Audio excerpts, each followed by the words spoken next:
Buenas, buenas. Les habla Juan Carlos Tejero. Hoy leeremos la unidad 2, escenario 4, el lenguaje en el derecho. Argumentación.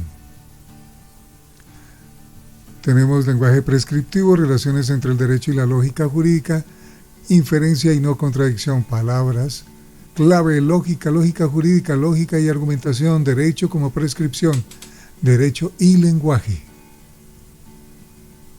Introducción. El derecho es un sistema normativo cuya especialidad es la juridicidad. Kelsen 2009.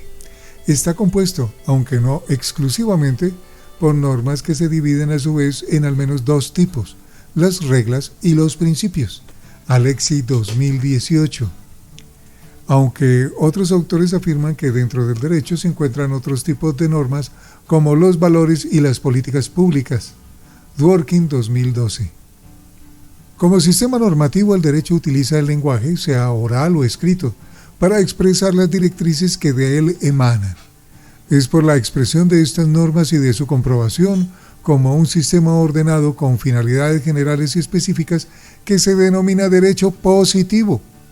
Si bien se cree erradamente que el derecho positivo es el derecho escrito, porque todo derecho escrito es positivo, quizás lo más acertado sea referirse al derecho positivo como el derecho expresado o exteriorizado. En el sentido de los tipos de normas jurídicas, existen las normas generales, las leyes, los códigos, la Constitución y los actos administrativos, así como también las órdenes de autoridad que cumplen una función normativa jurídica. Una orden de un superior jerárquico para el cumplimiento de una función o la de un policía de tránsito regulando el paso de los vehículos. Kelsen 1994. Siguiendo con el hilo anterior, aunque el derecho no sea exclusivamente escrito, sí se expresa a través del lenguaje, sea este escrito verbal, pictográfico o gestual, y en todos aquellos surge la idea de un derecho positivizado, esto es, expresado o puesto en el mundo. Adicional a esto, toda norma jurídica debe estar sometida a ciertos principios como el de la máxima claridad posible, la de expresar una idea lógica y la de pertenencia a un sistema jurídico. En palabras de la Corte Constitucional, abro comillas, un sistema se define por el hecho de no ser un simple agregado desordenado de elementos, sino por constituir una totalidad, caracterizada por una determinada articulación dinámica entre sus partes y una cierta relación con su entorno. Cierro comillas, abro paréntesis, sentencia C-251 de 2002. En el entendido de que el lenguaje tiene múltiples funciones, dentro de las que se encuentra la de informar, comunicar, impartir órdenes, persuadir, expresar emociones e incluso una función estética. Por tanto, surge la inquietud de cuál de todas las funciones cumple el derecho.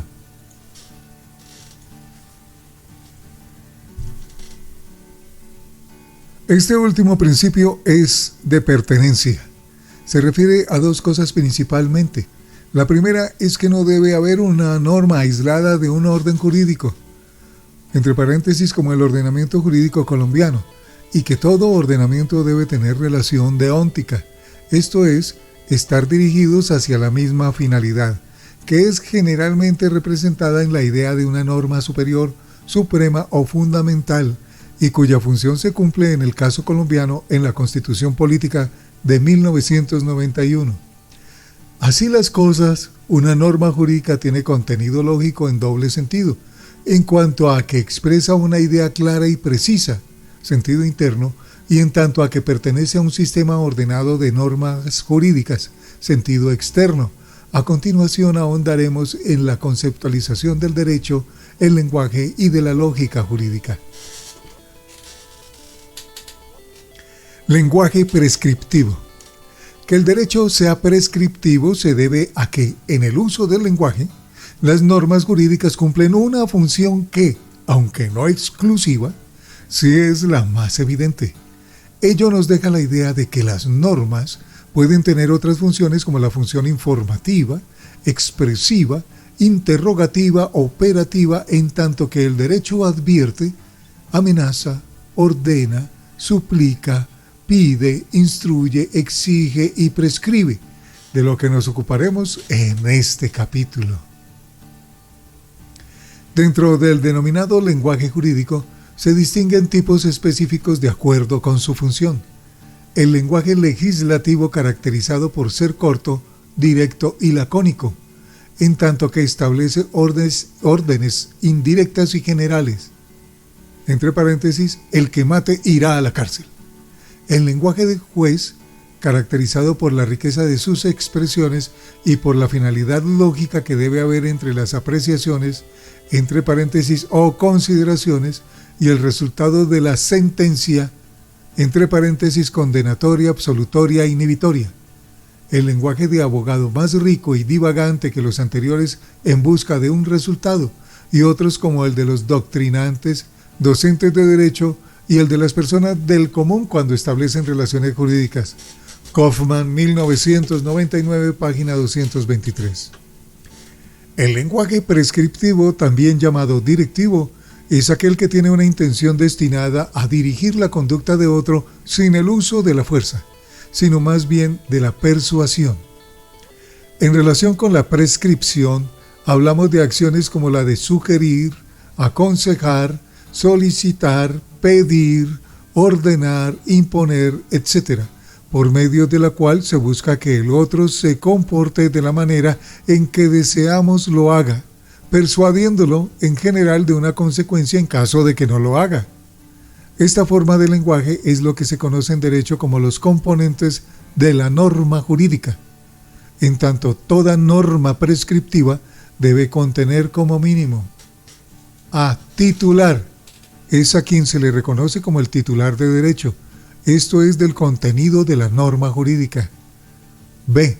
Destinatario.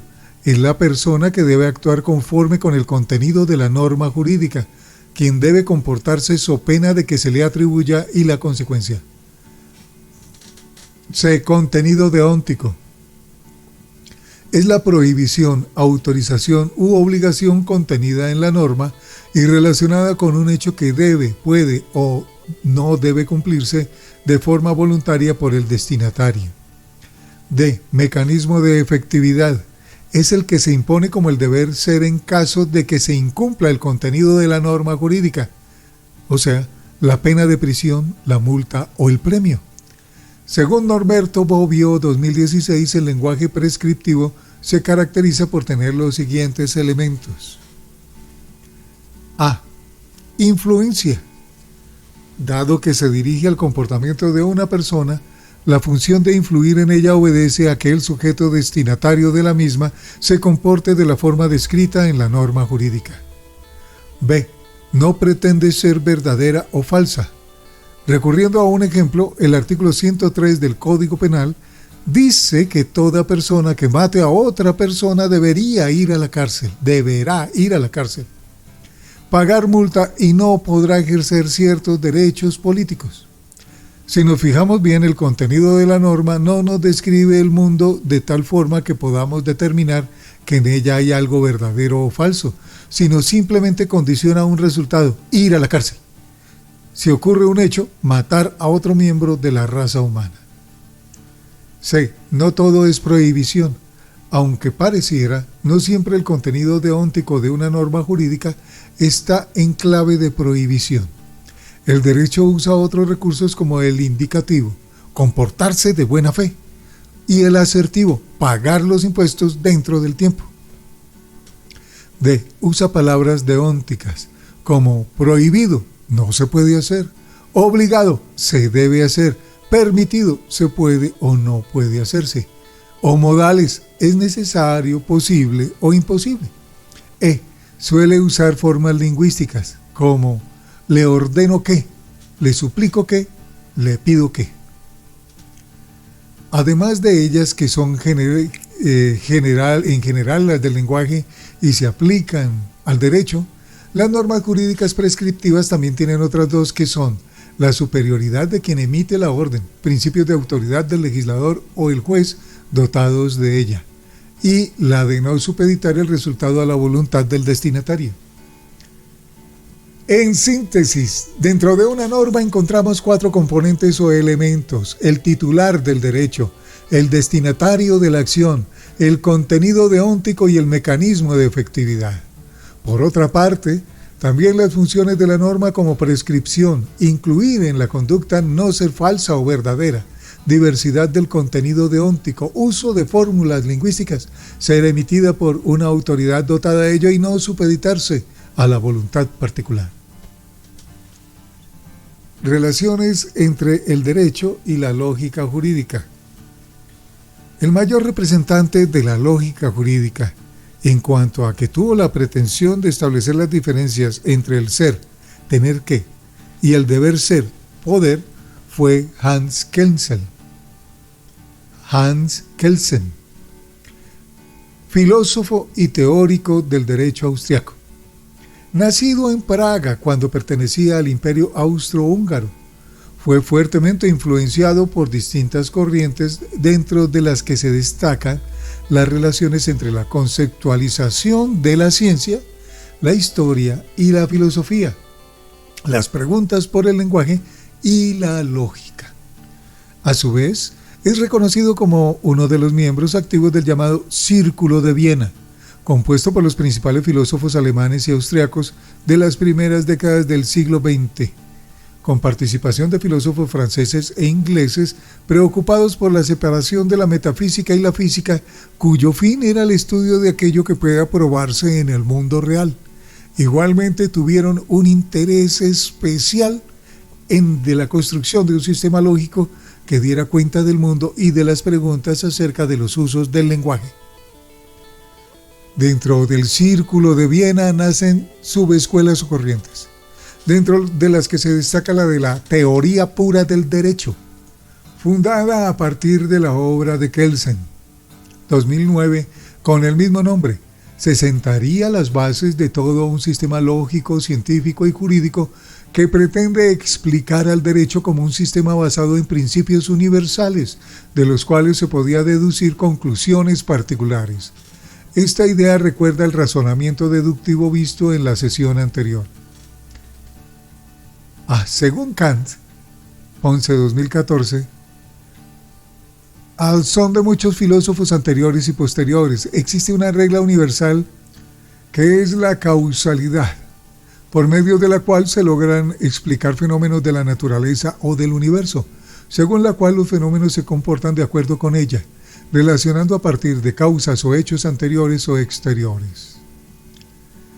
De esta forma podemos explicar los fenómenos del mundo a partir de la relación causal, siendo una regla general que se cumple en las ciencias naturales.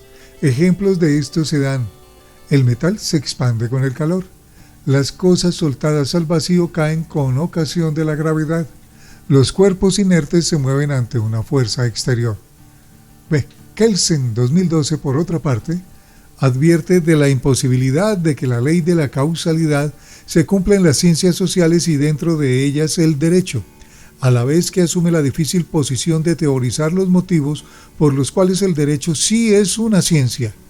Lo primero que preocupa a Kelsen, si el derecho se predica como ciencia, es la posibilidad de contar con una regla universal similar a la de la causalidad. Él se da cuenta de que, a pesar de que el derecho propone normas generales cuyo contenido es jurídico, como la que señala, por ejemplo, que el que matare a otro tendrá pena de prisión de 10 a 20 años, estas no sirven como presupuesto para sostener que el derecho sea una ciencia, pues no es posible demostrar que ella se cumpla en todo momento y de forma inequívoca, como sí sucede con las leyes de la causalidad. Ante esta imposibilidad de demostrar una ley natural general basada en el tener, Kelsen propone el cambio de ley de la causalidad por la de la imputabilidad. Ante un hecho no sucede una reacción, sino un deber que él llama debe ser.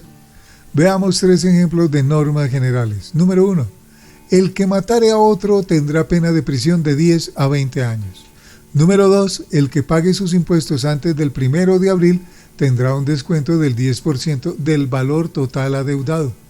Número 3. El que no suscriba un contrato de compraventa de un inmueble y posteriormente lo protocolice mediante escritura pública, no podrá registrar la propiedad en la Oficina de Registro de Instrumentos Públicos.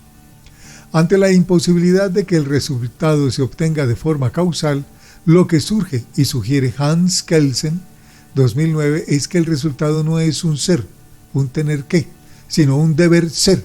Esto es la obligación de imputar el resultado.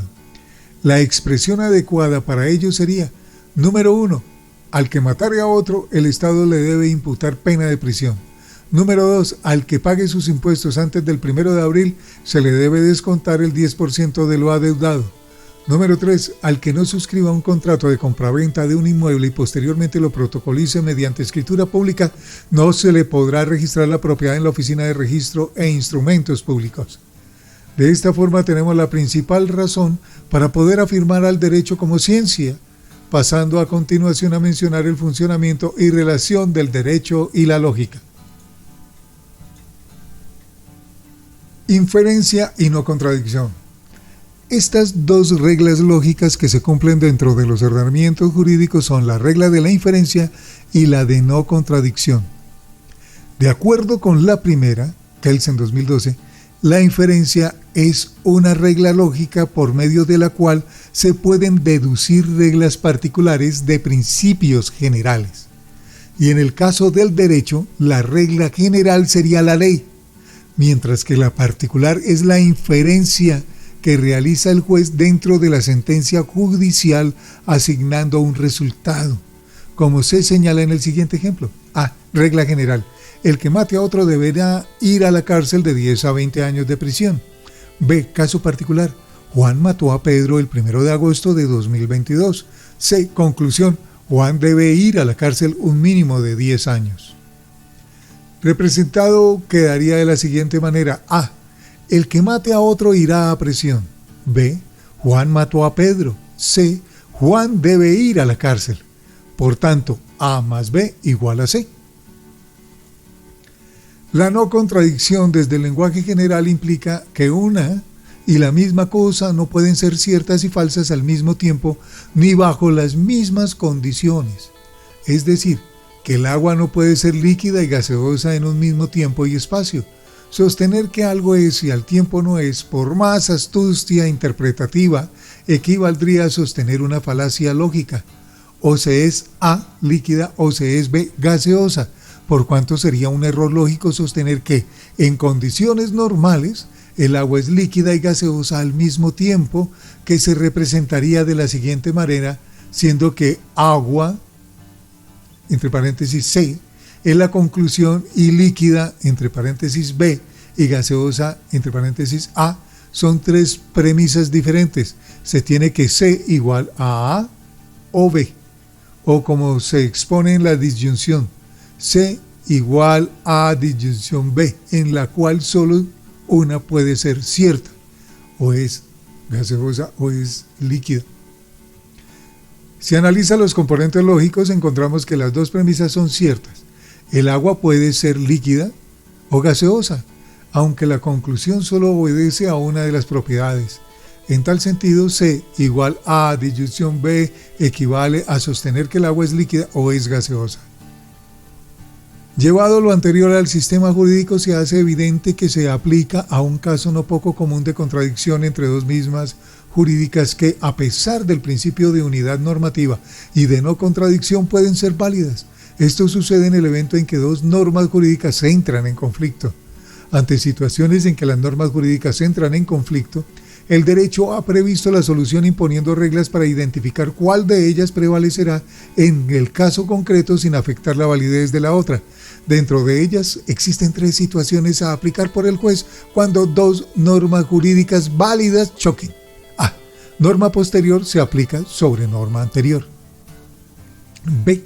Norma superior se aplica sobre norma inferior. C.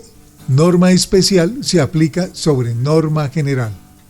Sin embargo, hay que aclarar que esta perspectiva de aplicación de las normas, tal y como advierte Ronald Dworkin 2012, es aplicable en el caso de las reglas, ya que los principios se solucionan de distinta manera, especialmente aplicando la ponderación. ¿Sabías que la función judicial cumple un papel importante dentro de la determinación del contenido de las normas jurídicas? Sin embargo, el juez debe, además de emitir un fallo condenatorio o absolutorio, explicar las razones de su decisión. a esa parte de la exposición del juez llamada parte motiva de la sentencia, en contraposición con la parte resolutiva, que es la decisión final, que corresponde a las consideraciones de hecho y de derecho que el juez tuvo en cuenta para emitir un fallo. De conformidad con los presupuestos de la lógica, debe haber concordancia entre la parte motiva y la parte resolutiva, o, lo que es lo mismo, que la parte resolutiva sea consecuencia lógica de la parte motiva. Finalmente, la importancia de lo anterior radica en poder identificar las reglas lógicas sin caer en las denominadas falacias. Una falacia es, básicamente, un argumento de apariencia cierta, pero del que no es posible probar su veracidad. De esta forma, una falacia equivale a una mentira o a un argumento falso. De esta forma, algunos ejemplos de falacias lógicas se logran identificar en derecho. Se halla el caso del fundamento de obligatoriedad del derecho, esto es, la pregunta de por qué el derecho es válido, vinculante y por tanto exigible. Dentro de las respuestas acerca de la validez y obediencia de la norma, una común es la de sostener que el derecho se cumple porque el derecho dice que debe cumplirse, o el equivalente de que la ley dice que debe cumplirse la ley. En este ejemplo, usted está ante la autorreferencia, que es un error lógico por cuanto nada puede ser fundamento de sí mismo. Fernández García, 1987. Otros tipos de falacias son A. Argumentum ad ignorantiam. Se trata de premisas cuyo contenido no se puede probar a pesar de ser falsas. B. Argumentum ad verecundiam. Se refiere a sostener un argumento supuestamente verdadero basado en que fue sostenido por alguien que tiene autoridad, un filósofo, un físico, el legislador. C. Argumentum ad consequentiam. Este tipo de argumento no se interesa en probar realidad de la afirmación más que basada en sus consecuencias. Si la consecuencia es buena, la conclusión es cierta, pero si la consecuencia es mala, la conclusión es falsa. Un ejemplo de ello sería la afirmación: el derecho es justo, puesto que busca el bien común. De argumentum ad hominem. Son argumentos en los cuales se acude a los aspectos personales de quien los sostiene con el fin de demostrar su veracidad o falsedad. Referencias: Alex y Teoría de la Argumentación Jurídica, Centro de Estudios Políticos y Constitucionales, Bobbio, Teoría General del Derecho, Editorial Temis, Corte Constitucional de Colombia, Sentencia C-251, Eduardo Montealegre, Linet Clara Inés Vargas Hernández, Dworkin, Los Derechos en Serio, Editorial Planeta, Fernández García, La Obediencia al Derecho, Cuadernos Civitas, Kaufman, Filosofía del Derecho, Universidad Externado de Colombia, Kelsen H., Teoría General de las Normas, Editorial Trillas, Kelsen, La Teoría Pura del Derecho, Editorial Porrúa, Kelsen, Derecho y Lógica, Editorial Coyoacán, Ponce Andaur A. y Muñoz Valdés, La Causalidad de Hum a Kant, La disolución absoluta del concepto a su constitución como ley, Praxis filosófica. Información técnica, Facultad de Sociedad, Cultura y Creatividad, Módulo Argumentación y Lógica Jurídica, Unidad 2, Introducción a la Lógica Jurídica, Escenario 4. Autor: César Alberto Correa Martínez, asesor pedagógico Natalia Carolina Ramos Martínez, diseñador gráfico Alejandra Daza Hurtado. Este material pertenece al Politécnico Gran Colombiano, El Leído.